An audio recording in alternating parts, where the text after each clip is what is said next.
Sekilas, taman bermain ini nampak tenang, seakan keadaan baik seperti sedia kala.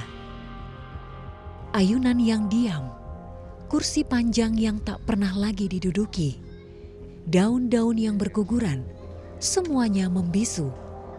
Namun bagi yang tahu, setiap sudutnya menyimpan suara-suara yang pernah dipaksa diam. Maka mari kita menjadi bagian dari sistem yang menyembuhkan, bukan yang membungkam. Trauma itu bisa kita cegah, kekerasan bisa kita hentikan, dan harapan bisa kita tumbuhkan. Selama kita mau hadir, empati, mau memahami, dan mau berubah.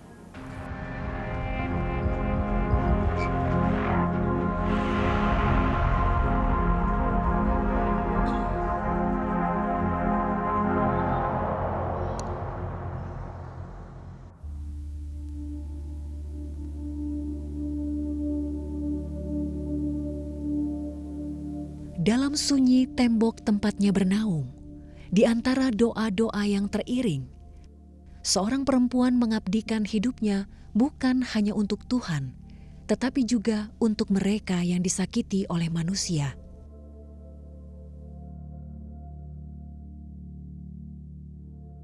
Orang-orang biasa memanggilnya Suster Nia, seorang biarawati yang tergabung dalam shelter Gembala Baik, sebuah komunitas yang konsen untuk korban kekerasan berbasis gender, terutama perempuan dan anak-anak. Kekerasan seksual biasanya dari orang-orang yang terdekat, gitu. Dan itu, ya itu berat buat korban dan buat seluruh keluarga itu menjadi berat itu. Maka untuk speak out itu nanti kita kebentur-benturnya di situ. Satu sisi mereka bilang nggak bisa omong karena dia nggak bisa omong karena itu ayahnya misalnya atau pamannya itu, jadi semua keluarga besar akan malu gitu. Nah itu yang yang nanti jadi kendala ketika kita mau misalnya proses hukum dan sebagainya. Tuh. Ada satu cerita, saya pernah mendampingi anak 3 tahun. 3 tahun itu, waktu itu belum sampai 3 tahun, dia diperkosa oleh ayah kandungnya sendiri. Lalu, saya tahu dia trauma berat itu ketika, namanya mendampingi anak kan kita harus nyanyi-nyanyi gitu ya. Mungkin nggak harus juga sih, tapi waktu itu saya nyanyi. Saya nggak sengaja nyanyi Potong Bebek Angsa. Dia menjerit ketika saya bilang potong bebek, dia menjerit. Saya kaget loh. Kenapa? Tuh pokoknya anak itu terus nggak mau dekat saya. Itu. Setelah kita dalami ternyata anak ini diancam oleh ayahnya. Kamu nggak boleh cerita apa siapa. Kalau kamu cerita, ngek.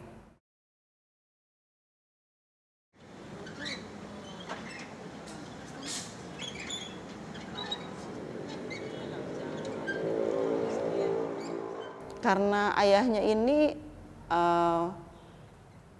orang memandang dia ini orang baik gitu, orang baik dari keturunan orang baik juga gitu. Lalu dan dia punya pengaruh yang besar di masyarakat. Jadi ketika dia mengalami ini, ya yang disalahkan justru korban dan ibunya. Mereka bilang kenapa begitu dilaporkan gitu? Itu kan ayahnya gitu. Jadi malah yang dipojokin korban dan yang semua yang mendukung korban.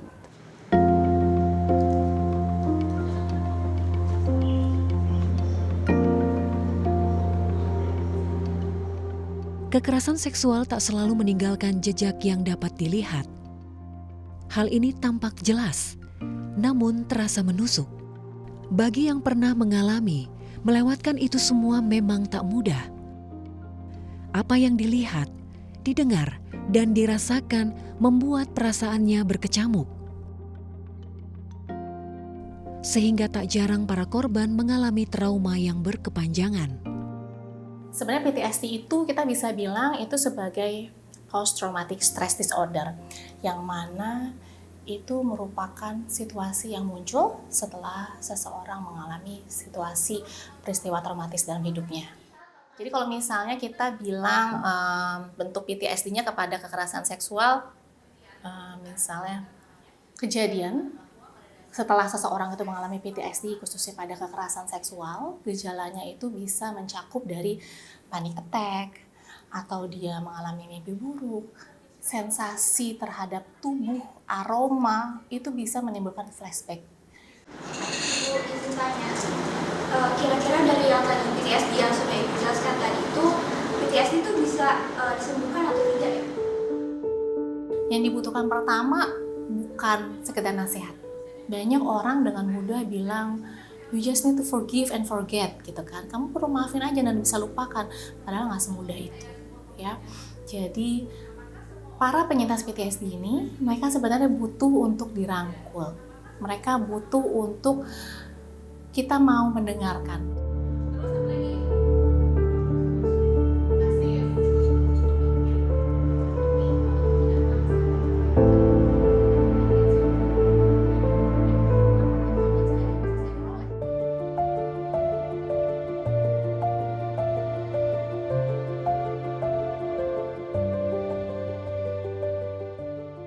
Dalam banyak kasus, para penyintas dipaksa memikul beban ganda, trauma yang mendalam serta ketidakadilan sistem hukum yang tidak berpihak.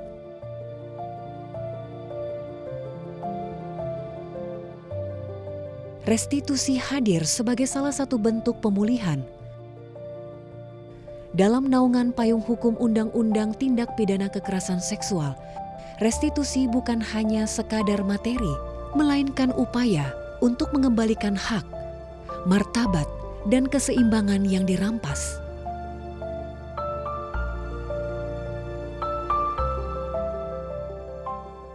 Ya, kalau restitusi itu sebenarnya adalah hak korban yang menjadi tanggung jawabnya pelaku berkaitan dengan tindak pidana kekerasan seksual yang dilakukan, dan juga melibatkan pihak ketiga. Pihak ketiga ini bisa keluarga ya, yang ikut bertanggung jawab terhadap pemenuhan hak korban. Restitusi itu juga bukan transaksional. Korban itu takut kalau saya mengajukan restitusi nanti mengurangi hukuman pelakunya atau bahkan membebaskan. Bagaimanapun juga mereka penuh anak-anak ini pasti dia trauma dan sebagainya. Restitusi itu adalah hak korban yang harus dipenuhi, sehingga korban tidak perlu khawatir bahwa ini nanti justru akan menjadi menambah malu gitu ya. Ada juga tuh yang saya baru ingat ya, kalau korban itu pernah mengajukan restitusi, terus kemudian masyarakat mengomentari, oh ternyata melakukan proses hukum itu supaya bisa minta uang kepada pelakunya. Nah ini saya mengajak kepada seluruh masyarakat dan mengingatkan bahwa restitusi itu hak korban. Jadi apapun keputusan korban, masyarakat harus memberikan dukungan dan tidak istilahnya itu tidak dianggap bahwa ini bagian dari bargaining korban untuk mendapatkan keuntungan, bukan. Betul-betul ini adalah penghitungan kerugian. Jadi masyarakat harus memberikan dukungan itu supaya pemulihan korban itu bisa juga terpenuhi.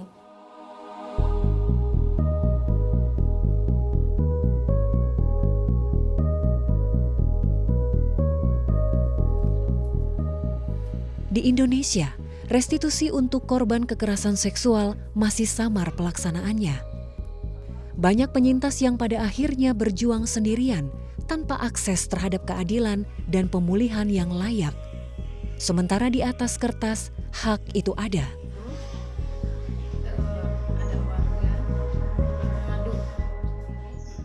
Padahal, restitusi adalah pengingat bahwa negara tidak boleh buta atau tuli terhadap luka yang ditinggalkan. Mendorong restitusi berarti mendorong negara hadir dalam pemulihan korban. Sebab, ia adalah bagian dari keadilan yang menyeluruh, di mana penyintas berhak untuk pulih sepenuhnya. Kenapa banyak korban yang tidak berani speak up? Satu, yang tadi aib. Yang kedua, ketika dia speak up, apakah keluarganya, orang terdekatnya mau mendukung dia atau tidak? Gitu. Makanya tadi ketika misalnya koordinasi antara aparat penegak hukum dengan lembaga-lembaga penyedia layanan, sebenarnya hak korban ini bisa terpenuhi. Misalnya ketika korban datang ke kepolisian, dia korban kekerasan seksual.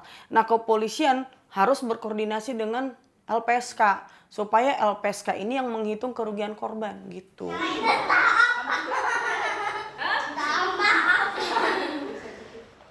Makanya yang tadi saya sempat mention, beberapa kasus kita itu menang di atas kertas.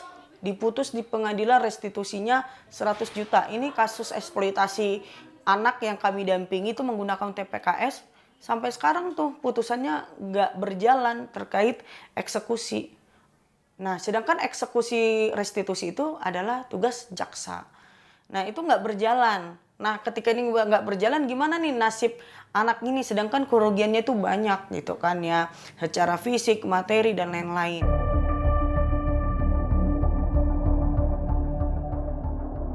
Data Komisi Nasional Perempuan menunjukkan bahwa dari ratusan kasus kekerasan seksual yang masuk ke pengadilan, hanya sebagian kecil yang berujung pada keputusan restitusi.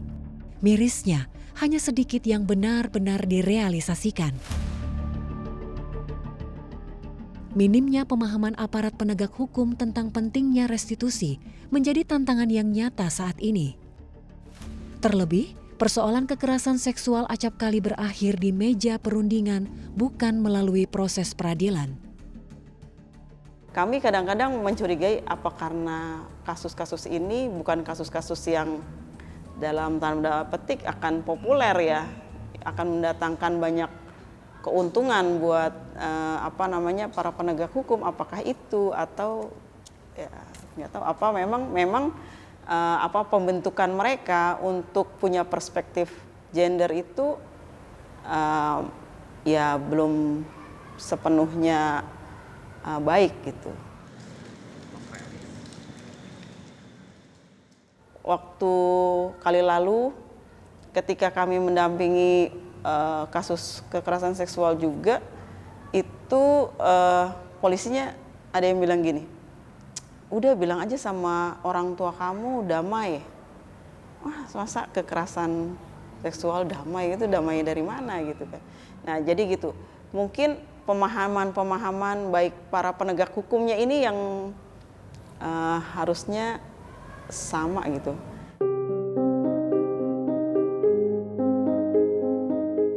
Suka nggak suka, restoratif justice tidak bisa digunakan untuk kasus-kasus kekerasan seksual. Karena itu akan terjadi pemenuhan hak korban tidak akan didapatkan, keadilan tidak akan didapatkan di situ. Restoratif justice misalnya, ketika nenek-nenek mencuri sebatang coklat, itu selesaikan dengan restoratif justice. Gitu. Atau misalnya ya yang sering yang curi bawang yang kemarin yang dipukulin, nah itu bisa diselesaikan secara restoratif justice gitu. Tapi untuk kekerasan seksual itu nggak bisa diselesaikan secara restoratif justice gitu. Ya kadang itu paling ada keperluan dari sekolah itu baru dibicarakan, Pak ini ada keperluan dari Bu Guru. Jadi restoratif itu nggak bisa digunakan untuk mencabut kasus. Tapi misalnya berbicara terkait kerugian korban itu bisa didiskusikan. Tapi dengan catatan memang kasusnya tetap dilanjutkan sampai di pengadilan karena harus dipertanggungjawabkan gitu.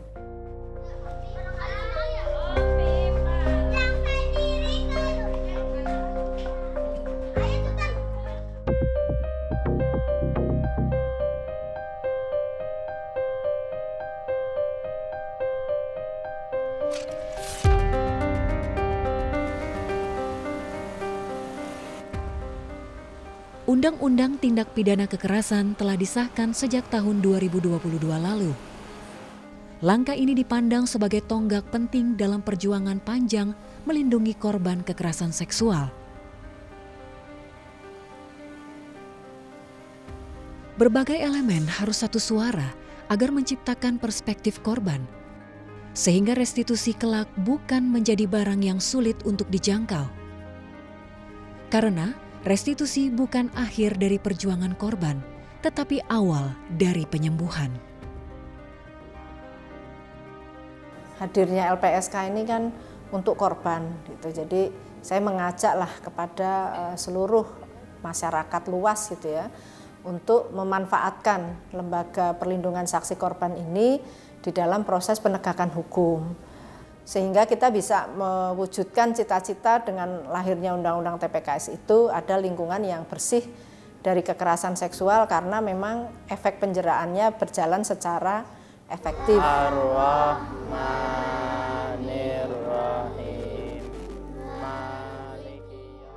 Untuk masyarakat perlu untuk melihat kembali bahwa kita perlu memberikan lebih banyak empati.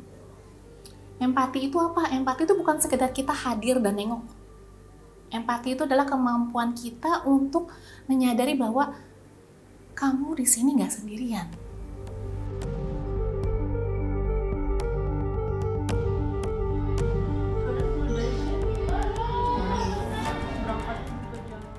Saat seseorang mendapatkan dukungan seperti itu, saat dia menyadari bahwa, oh saya nggak sendirian, saya nggak gila, saya nggak rusak. Dia mulai menyadari bahwa dia dalam proses untuk kesembuhan. Di ruang terapi dia akan menyadari dirinya seutuhnya. Trauma itu mungkin sudah terjadi, tapi itu di masa lalu dan tidak bisa mencegah dia memiliki hidup yang lebih bermakna dan utuh melalui proses terapi yang nanti akan dia jalani.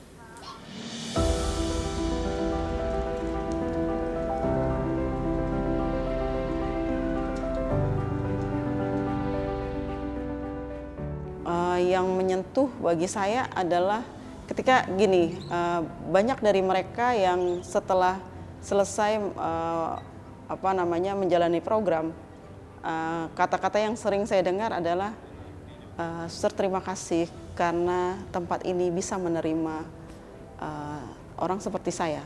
Gitu. Terima kasih bahwa walaupun saya itu istilahnya sudah rusak, tapi tetap ada yang menerima gitu. Jadi penerimaan pribadi, setiap pribadi ini yang menurut saya ya itu sangat menyentuh gitu. Selain juga ketika mereka bilang saya sudah bisa menerima diri saya, sehingga saya saya punya masa lalu, tetapi saya akan meneruskan perjalanan hidup, itu bagi saya juga sangat menyentuh ya.